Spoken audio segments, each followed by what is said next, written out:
Fala rapaziada, bem-vindo ao canal. Sou o Gustavo e hoje aqui eu tô falando aqui sobre o curso da Cisco que eu tô fazendo sobre dispositivo de rede de configuração inicial, tá? E eu vou fazer aqui uma breve introdução aí do que eu tô aprendendo, algumas coisas aí, né? Então, aqui tem todos os módulos aqui do outro curso, os conceitos básicos de redes, tá? Aborda bastante coisa. E isso, tudo que você vai aprender aqui, né? Sobre o que? Você vai aprender sobre tipos de rede, né? Redes locais, tá? Dispositivos móveis, a internet das coisas. Todos os dispositivos estão conectados na internet. Há dispositivos que têm acesso à internet, onde você pode controlar eles. Tudo com acesso à internet, né? E tem tudo aqui, RFIDs, né? Vai conseguir identificação por radiofrequência, ou seja, você vai poder rastrear objetos ou monitorar o sensor. Isso vai ser tudo armazenado em dados na internet que você vai ter acesso a eles. Então, os conceitos básicos de rede, ele vai falar a transmissão de dados, como que é feito, que os dados são convertidos em bits, depois os bits são convertidos para sinais, e aí você utiliza as mídias de rede. O que são as mídias de rede? O cabo Ethernet, fibra óptica, entendeu? Ondas de rádio, você permite Wi-Fi. Então, basicamente é o seguinte, você vai aprender coisa pra caralho nesse curso aqui, do conceitos básicos de rede. E aí quando a gente vai para projeto, a gente vai pro dispositivo de rede de configuração inicial, a gente vai para uma parte mais pensando na infraestrutura e organizando os conhecimentos. Então ele aqui ele aborda sobre projeto de rede hierárquica. Então a gente está falando sobre o design de rede. E aí ele fala sobre o endereço físico, né? No conceitos básicos de rede a gente vê o endereço físico, né? Esse endereço faz parte da camada 2 do modelo OSI, a camada de enlace de dados, tá? Então o endereço físico ele vai identificar uma interface de rede, entendeu? Então ele vai identificar aquele host, né, com um endereço físico. Ele vai ser atribuído a sua NIC. A NIC é o Card Interface Network, né? Sua interface de rede de fato, né? E aí você vai poder fazer a troca através do protocolo ARP, né, e tal. Mas não vamos entrar muito em detalhe não, senão eu acabo viajando aqui. Endereço lógico é o endereço IP, que é atribuído através de um servidor DHCP ou estaticamente por um administrador de redes, tá? Então a gente atribui esse endereço IP. Ele é composto pela parte de rede host, ou seja, a parte de rede. A gente pode dar um exemplo aqui, né, para entender de uma forma melhor. Qual que é a parte de rede? Por exemplo, eu tenho o IP 172.16.0.0. Eu tenho o host, eu tenho o gateway padrão da minha rede, tá? O gateway padrão da minha rede vai ser isso aqui. O gateway vai permitir, né, que a gente possa sair para outras redes, se comunicar com outras redes ou se comunicar com a própria internet, tá bom? Mas aqui o endereço de rede, ou seja, qual rua eu conheço você? Eu conheço você a partir eu conheço a sua rede 172.16.0.0. Eu sei o que o seu gateway padrão, default gateway, é 172.16.0.1 e o seu host, seu DHCP, tem um DHCP na rede, é 172.16.0.2. Ou seja, o seu primeiro host é 172.16.0.3. Entende?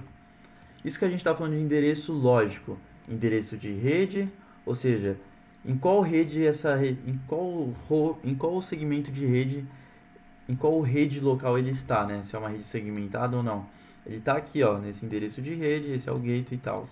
Se fosse de uma outra rede, poderia ser com diferente, aqui, ó, 16, sei lá, 32, entendeu? Outra rede. Então aqui que vai identificar a rede do Gustavo e aqui vai ter a rede do Fernando. E para eles se comunicarem tem que ter uma rota de um protocolo de roteamento, né? Beleza. Aqui ele mostra o mesmo exemplo, duas redes distintas Então aqui a gente pode olhar que tem uma rede aqui X, a rede fulano, ou seja, a gente vê que é uma rede barra 24, tá bom? Porque 192.168.200 são endereços IPv4 e o barra 24 geralmente, que é o classe C, ele tem 3 octetos fixos, né? E o último octeto é para host, que vai de 0 a 255. 0 é de rede, geralmente um pode ser de gate, tanto faz o de gate, mas desde que você separe bem, entendeu? Aqui é então barra 24. E aqui a gente vê que a outra rede, então a rede foi segmentada em duas sub-redes, né? Domínios de broadcast menores. Ou seja, vai rolar menos broadcast, porque quando você tem duas redes em conjunto, é muito broadcast, porque não é só a camada 3 de pacotes que acontece, entendeu? Tem a camada 2, onde o cliente, pô, eu não conheço alguém. Ele vai lá e envia um broadcast. Então vai esse excesso de broadcast deixa a rede com desempenho ruim. Então a gente faz o que? A subnet. A gente separa a rede em duas ou mais. Então, ou seja, a gente percebe que aqui o terceiro octeto, 192.168.1, é diferente, ou seja, é uma outra rede, entendeu? Eles podem se comunicar? Podem, mas aqui eles não se comunicam, tá? Mas esse roteador consegue se comunicar com eles. Mas ele, ó, é um caminho de ida e um caminho de ida. Não tem outro caminho. Mas pode adicionar também a uma redundância aqui. Então, ó, a gente vai falar sobre analogia hierárquica. O endereço MAC, ele vai exibir a identidade individual de um host específico, mas não indica onde ele está localizado na rede. Ó, a tecnologia internet gera uma grande quantidade de tráfego de dados broadcast para que os hosts se comuniquem. Os broadcasts são enviados para todos os hosts dentro de uma rede consumindo muita largura de banda e reduzem o desempenho. Ou seja, vamos explicar essa parada aqui. Por que acontece isso? A gente tem o chamado protocolo WARP. Como que funciona o protocolo WARP? É o protocolo de resolução de endereços de IPv4 para o endereço MAC. Então, como que acontece? Não vou explicar, acho que... O que acontece? O computador, ele vai falar assim, ó, eu quero falar com esse IP, 192.168.15.20. A gente pode até mostrar isso no Cisco. Tá, vamos viajar um pouco nesse negócio para você entender por que gera broadcast. Tá, por que gera broadcast. Então é importante mostrar na prática. A gente tem aqui o Cisco Packet. A gente tem esse computador aqui, que o IP dele é 192.168.15. Ou seja, eu estou definindo um barra 24, tá? E o último octeto vai ser 2. O MAC address deles. O MAC address ele é um endereço que vai ser identificado exclusivamente através de uma interface de rede. Ele é composto por 48 bits, né? Então, 6 espacinhos. Na verdade, ele vai enviar broadcast, né? Mas a gente está falando do endereço MAC desse dispositivo, então vai ser AA. Os 3 primeiros geralmente vai identificar o fabricante do dispositivo, os outros podem ser aleatório, tá? Então você vai conseguir ver o fabricante desse dispositivo de rede, né? Dessa interface. Beleza. A gente vai ter aqui também um switch. O switch aqui. E a gente vai ter um computador aqui, tá? Esse computador, ele vai ter o IP 192.168.15.3. Só que a gente não sabe o MAC address deles, tá? Então o que acontece? O meu computador PC0, né? Ó, tô ligando no feixe Ethernet, na porta Ethernet, para eles receber conectividade. O que eu tô definindo aqui? Como que o protocolo WARP acontece, né? O protocolo WARP. Mano, já tô viajando em protocolo WARP, mano. Esse vídeo vai ficar muito longo. Protocolo WARP, vamos lá. Protocolo WARP, o que é o protocolo WARP?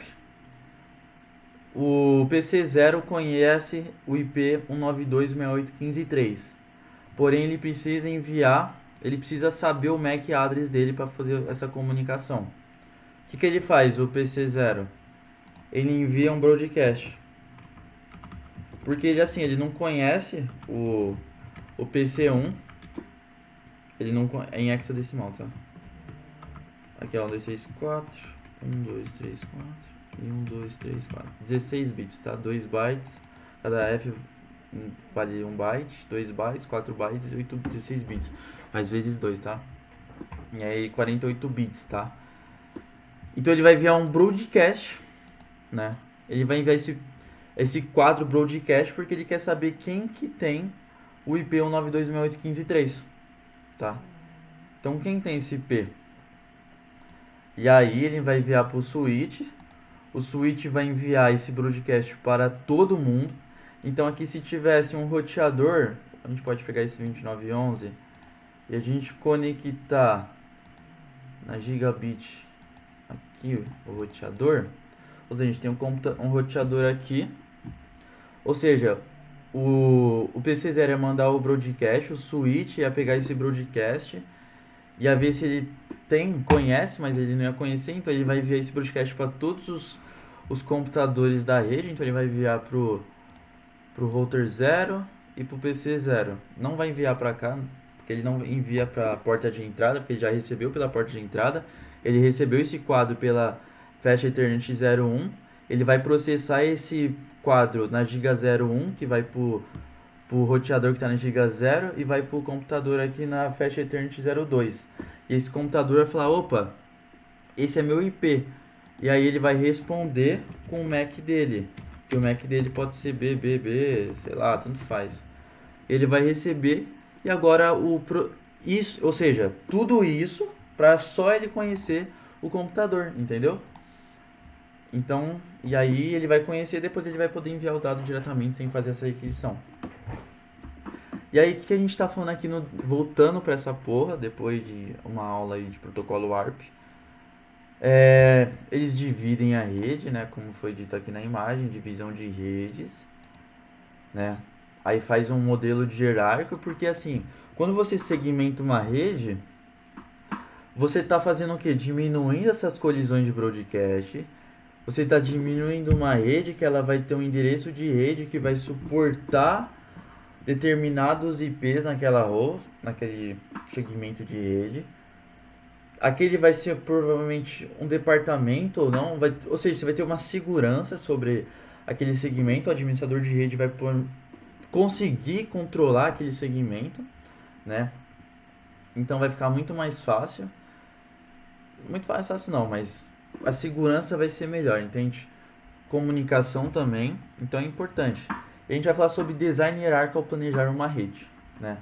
Ou seja, a gente tem que manter uma rede, a gente tem que ter... não era isso aqui não, rapaziada, perdão. Redes confiáveis. Tô falando de redes confiáveis, rapaziada. O que é uma rede confiável? A gente tá falando de confiabilidade. A confiabilidade em segurança da informação, em segurança em geral, que está lidando com as 3 camadas, ou seja, os pilares da segurança da informação, né? A integridade, a disponibilidade e a confidencialidade. O que são essas paradas? É a rede se manter estável trazendo um aspecto confiável, ou seja, ela vai lidar com esses aspectos que eu acabei de falar. A integridade, a informação, os dados que estão passados ali, eles podem ser apenas alterados, ou seja, o Gustavo só pode alterar os dados se ele tem permissão para fazer isso, entendeu? Apenas pessoas autorizadas têm permissão para alterar aquele dado da sua empresa X, entende? Confidencialidade, né? Acesso não autorizado. Então a gente está falando muito com autenticidade, né? Você se autentica no sistema e você tem autoridade. Você tem autoridade para acessar determinadas coisas naquele sistema, tá bom? Então isso é uma forma de controlar uma infraestrutura. Disponibilidade, o dado sempre está de fácil acesso, então se eu quiser acessar aquela informação, eu vou conseguir acessar aquela informação, né? Dizendo sempre, com acesso autorizado, dependendo de que informação estou acessando. Beleza. Então a gente está falando de uma rede aqui, ó. O papel da rede mudou de uma rede somente de dados para um sistema que permite a conexão de pessoas, dispositivos, informações e um ambiente de rede convergente rico em mídia. Então, ou seja, o ambiente vai conseguir trazer uma resiliência para aquela rede, vai trazer uma redundância, vai trazer todo esse ambiente onde você tem uma alta disponibilidade, tá? Um sistema operacional que funciona, né? Entregando o maior possível de serviço que aquela empresa fornece. Um rico em mídia, então ela vai utilizar os melhores recursos para fornecer conectividade entre os clientes. Então os melhores cabos, fibra óptica, cabo Ethernet, os melhores roteadores, os melhores switches, tá? Então trazendo tudo uma abundância para a rede. Então a rede suporta uma ampla gama de aplicativos e serviços, né? Então numa rede pode estar... Então por isso que a rede tem que ser muito boa para ela suportar gerenciar todos esses serviços, tá? Desde serviços web, serviços de e-mail, serviços de internet, serviços de DHCP, toda essa parte de serviços que o usuário acessa, a rede está lidando com tudo isso, tá bom? E a gente tem que falar sobre... eles devem operar sobre muitos diferentes tipos de cabo, dispositivos que compõem a infraestrutura física. O que é infraestrutura física? A gente está falando dos computadores, os dispositivos finais, os dispositivos intermediários, né? Quais são? Dispositivos finais, computadores, celulares, aquele dispositivo que vão acessar aquela rede. E os dispositivos intermediários que vão fornecer, que eles conectem naquela rede, os clientes, entendeu? Um switch, um access point, um ponto de acesso com Wi-Fi, você se conectar via Wi-Fi naquela rede. Entendeu? Um roteador bom para fazer a gerenciação. Gerenciação é foda. Mas é isso. Infraestrutura física, o switch para ligar os computadores. Então às vezes o computador não permite o Wi-Fi, então ele tem um cabo Ethernet que é ligado no computador, que é ligado no switch. O switch gerencia todos esses hosts interligados que eles podem ser interconectar, né? O switch conecta no roteador e aí o roteador tem acesso à internet, fornece conectividade e tal. A gente vai falar sobre os 4 aspectos para confiabilidade. Então, em redes, a gente tem que ter os 4 aspectos, isso é muito importante, né? Isso vai juntar muitos conhecimentos. A partir de agora, a gente vai juntar muitos conhecimentos em um só, beleza? Tolerância a falhas. Vamos seguir o cenário. A gente tem um roteador C, que está ligado a um switch, então aqui provavelmente é uma rede, tá? Então esse computador está ligado nesse switch, está ligado no roteador C. Então eles têm tudo um destino, uma rota. Então o PC1 vai enviar o dado para o switch vai enviar o dado para o roteador vai pegar esse dado, vai olhar o pacote e vai falar, ué, o destino tá para outra rede ou tá para a internet. E aí ele vai montar esse pacote e vai enviar para o roteador A. O roteador A provavelmente é o ISP, o provedor de serviço de internet, né? E ele vai mandar para a internet os dados que consequentemente pode vir para outras redes. E aqui a gente tem outra rede. Tá. Então a gente tá, qual que é o cenário? A gente tem apenas um caminho para o destino. Quando a gente fala de tolerância a falhas, a nossa rede, ela tem que ser uma rede resiliente. O que é uma rede resiliente? É uma rede que mesmo diante de falhas, consegue entregar serviço. Então, como que ela vai fazer isso? Através de redundância. Então, ela vai ter vários dispositivos para a mesma função, para que, caso um dispositivo desse falhe, outro assume o lugar. Então, redundância. A gente está falando do protocolo HSRP, um protocolo de redundância de roteadores. Então, a gente tem vários caminhos para o mesmo destino, tá? Então, é importante que a gente tenha não só o caminho do roteador C até o roteador A gente pode ir para o roteador C, para o roteador B, tá? Então, a gente pode ter uma redundância de links, ou seja, um outro link de dados que vai estar ativo quando aquele link cair. O link de dados eu falo quando eu estou me referindo à mídia de rede, tá? Então, o cabo Ethernet, entendeu? E então a gente tem outro caminho, né, para o mesmo destino. Então, ó, aquela rede que continua entregando disponibilidade, acesso àquelas informações diante de interrupções e falha no sistema. Resiliência e redundância trabalham juntos, deixando a rede e a tolerância a falhas, garantindo sempre a confiabilidade com uma rápida recuperação. Então, quando acontece um problema de rota, o roteador C vai enviar para a rota B. Então, ele tem um caminho dinâmico, tá? Quando a gente está falando de rotas, o que são umas rotas? A rota é por onde o roteador vai enviar aquele pacote. Desde que ele seja para uma rede que ele conheça, ou seja, que está mapeada na sua tabela de roteamento, tipo, ele conhece a outra rede, né? Ou vai ter que... calma aí que deu um branco agora na cabeça. Então, ou ele vai ter uma outra rota. Então, a gente está falando de estático, um protocolo estático, ele vai do roteador até o roteador A. Só isso, ele não vai ter outro caminho. Se der pau no roteador A, que é do ISP, já era, não vai ter acesso à internet, o pacote nem vai e vai voltar. Mas se ele tiver uma rota dinâmica, né, ou seja, link state, o melhor caminho, não porque o distance vector, que é de menor, é o menor caminho, ou seja, tô nem aí se for o caminho ruim, ele só vai enviar. No dinâmico, ele vai escolher o melhor caminho para aquele pacote. Então pode ter não perca de pacote, mas um pacote pode se segmentar e ir para outro lugar, mas ele vai para o mesmo destino. Tá bom? Então podemos utilizar mais rotas para o mesmo destino, deixando a rede dinâmica, escolhendo sempre o melhor caminho. Redundância, onde vai ter outro link mídia de rede conectado para outro caminho para acessar o SCP internet. Então aqui, ó, a gente já está trabalhando a redundância de caminhos, estamos trabalhando a rede dinâmica, então os melhores caminhos, outro caminho também, o mesmo destino, ó, a implementação de uma rede comutada. O que é uma rede comutada? Ela vai permitir que os pacotes, né, por pacotes é uma das maneiras, tá, ela divide os pacotes do tráfego em pacotes que são roteados por uma rede compartilhada. Ou seja, uma rede que você tem outro caminho para essa rede, é isso que quer dizer. Então, uma única mensagem é dividida em vários blocos.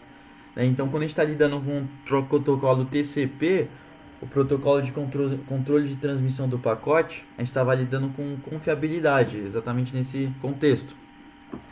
E o TCP ele permite que a gente faz o quê? A gente segmenta os pacotes, então tipo assim, com o número de sequência que vai identificar aquele pacote. Então caso um número não seja enviado, o computador vai falar, então o número que não foi enviado foi esse, então ele reenvia aquele pacote. Então a gente está falando disso também aqui. Cada pacote tem as informações de endereço necessárias de origem e destino. É assim que funciona. No pacote tem um endereço de origem, quem enviou o pacote. Também tem o MAC address de origem, o MAC address de destino. Caso ele não, né, o MAC address de destino vai ser o roteador, no caso, tá? O gateway. Então vai ter todo um processo para isso acontecer. E vai ter o destino, o IP de destino nunca muda, mas o MAC address vai mudar sim, de acordo com os saltos que eles dão entre os roteadores. Mano, essa aula tá muito foda, rapaziada. Papo reto, mano. Papo reto, mano. Vou postar essa aula aí no YouTubezão, mano. Marcha, filho. Quem viu, viu. Quem não viu, sumiu. Ó, os roteadores na rede alternam os pacotes com base na condição na rede no momento. Esqueci de falar isso. Então, tipo assim, ele vai ver, pô, o roteador B não tá aceitando o pacote. Então, ele vai analisar a condição daquela rede e vai falar, então isso aqui é o caminho que pode ser seguido, porque é um caminho que não tá em problemas ruins, né? Isso significa que todos os pacotes, uma única mensagem, pode seguir caminhos muito diferentes para o mesmo destino. Então, o roteador vai conseguir analisar isso.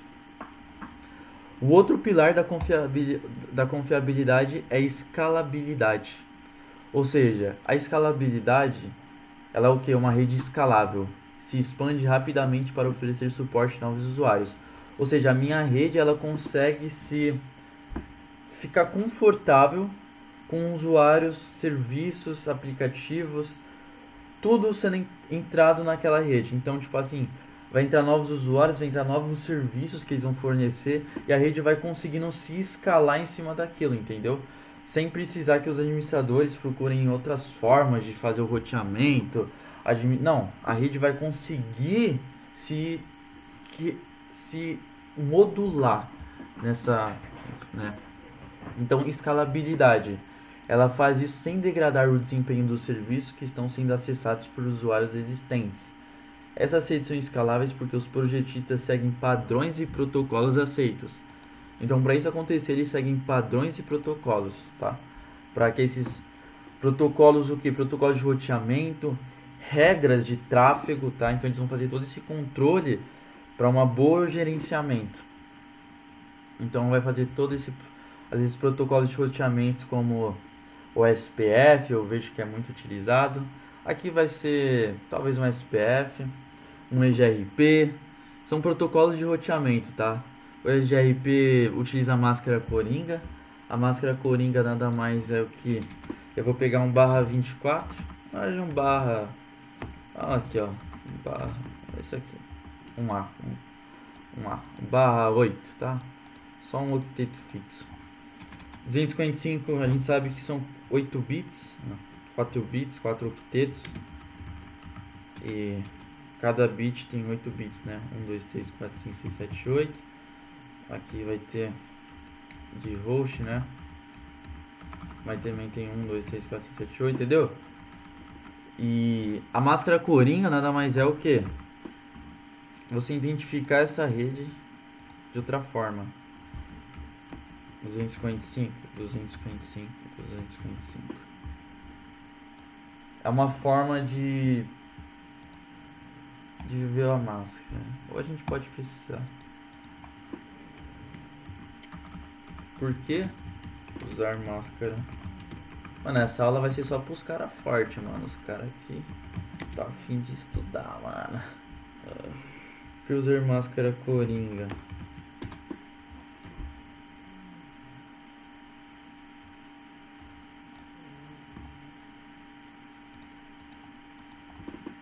Protocolos de roteamento.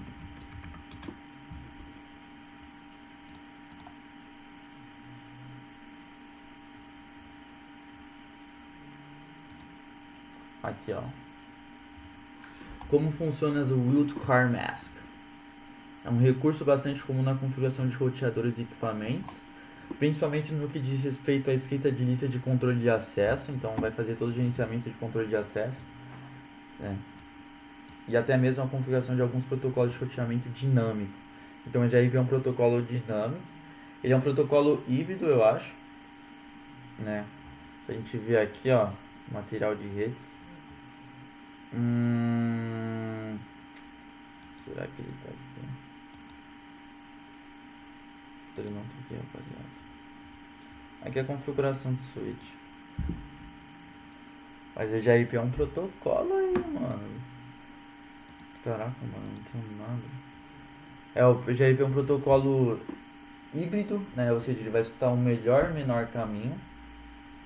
Ele utiliza a máscara coringa, ele é um protocolo de sistema autônomo, ou seja, um administrador de rede vai poder selecionar várias redes de segmentos de rede locais com o mesmo protocolo autônomo para fazer o gerenciamento dessas redes, tá?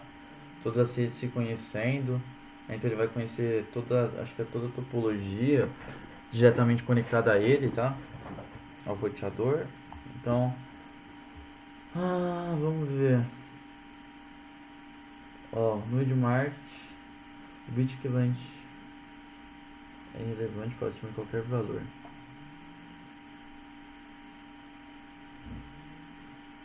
Um pouco mais clara.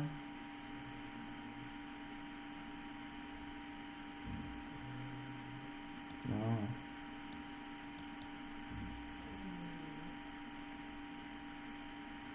Ah, sim, ele tá fazendo. Tá.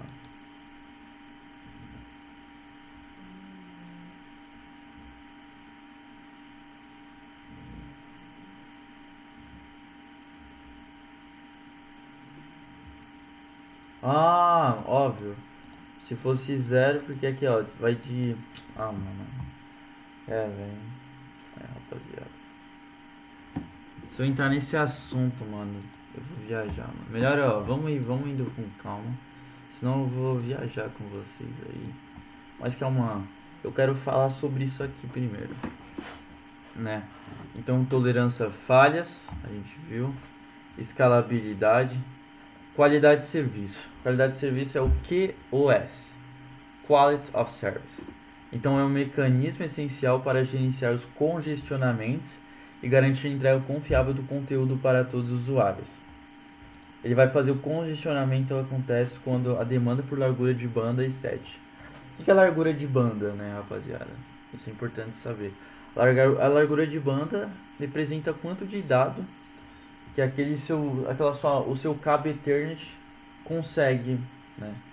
Então, tipo, não adianta você querer transferir muitos dados, sendo que a sua largura de banda não é tipo de 30 megas, você quer enviar 1 terabit de dados.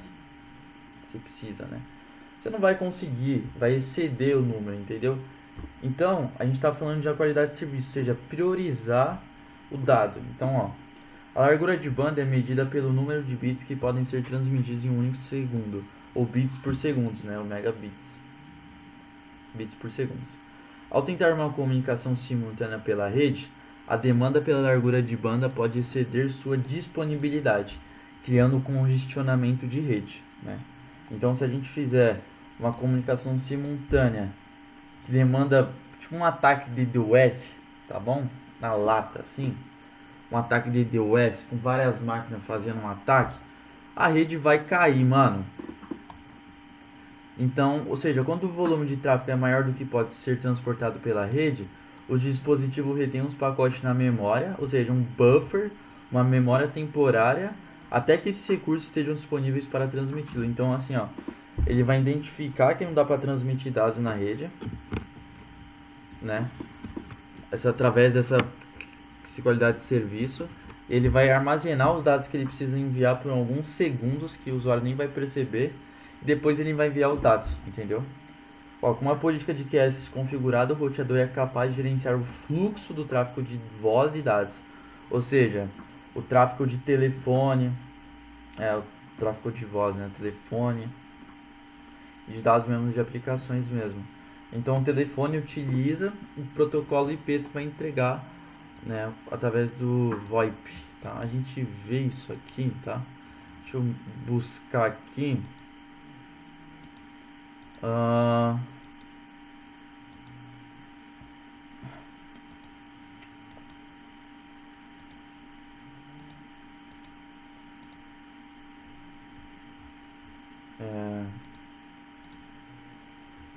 Aqui, ó.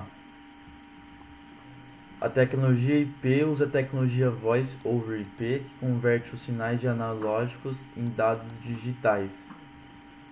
Os dados de voz são encapsulados em pacotes IP que transportam a chamada telefônica pela rede. Uma vez instalado o software de telefone IP, basta o usuário selecionar um nome exclusivo para identificar ele. Isso ocorre para que as chamadas de outros usuários possam ser recebidas. É necessário ter alto-falantes e um microfone integrados ou separados. É comum detectar um headset ou computador para servir de telefone. As chamadas são feitas para usuários no mesmo serviço na internet, selecionando o nome de usuário em uma lista. Em uma chamada para um telefone comum fixo ou celular, o que a gente usa no celular, requer o uso do gateway, ou seja, a gente vai mandar, talvez não seja isso, talvez seja isso, a gente manda um pacote que vai para outro lugar, vai para a internet ou para uma rede remota, o dispositivo ele manda para o seu gateway, o gateway processa aquele pacote com o seu MAC address, ele vai definir o próximo salto e vai ver se é para essa rede telefônica pública comutada. Então ele vai mandar esse pacote com IP de destino para esse negócio e vai fazer essa ligação. E dependendo do serviço pode ter taxa, geralmente tem taxa, né? Então tem uma operadora lá que faz todo o gerenciamento do ISP, né? E pode variar as portas, né? Beleza, então é isso que eu queria falar sobre isso aqui. Só mostrar isso aqui, tá? Eita.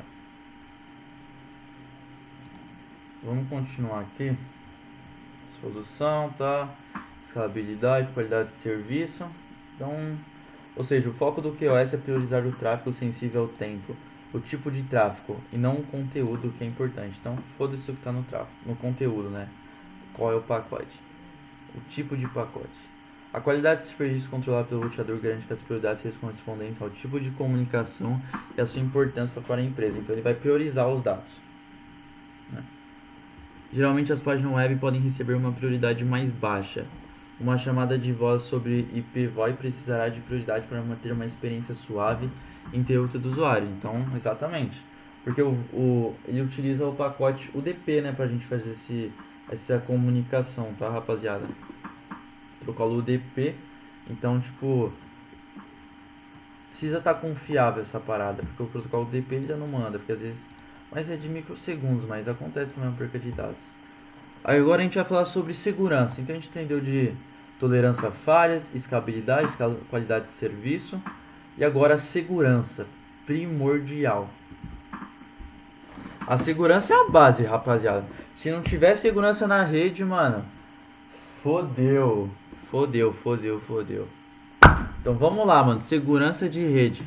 Os administradores de rede devem abordar dois tipos de preocupações: segurança da infraestrutura, ou seja, infraestrutura física. Não adianta ter um computador ali jogado, um computador sem segurança, um Active Directory protegendo, os fios protegidos, o switch protegido com alguma coisa que protege ele, e só pessoas que têm acesso a ele podem acessar aquele switch, fazer alterações de configurações, sei lá, só pessoas autorizadas.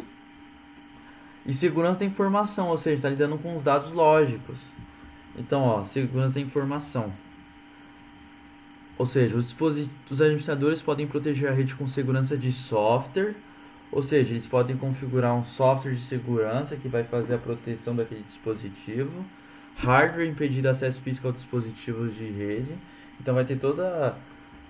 Vocês não veem na empresa? Na minha faculdade, por exemplo, tem um computador na sua frente, tem a CPU embaixo com um protetor segurando ela e tem vários cabos de energia, de internet, todos presos num fio lá muito foda e, tipo, mano, fica lá preso, você não consegue, às vezes, tipo, tirar o cabo Ethernet e colocar no seu computador pra você entrar na rede interna dos caras. Às vezes você tem que agachar e colocar seu computador embaixo, é mó trâmite, tá ligado?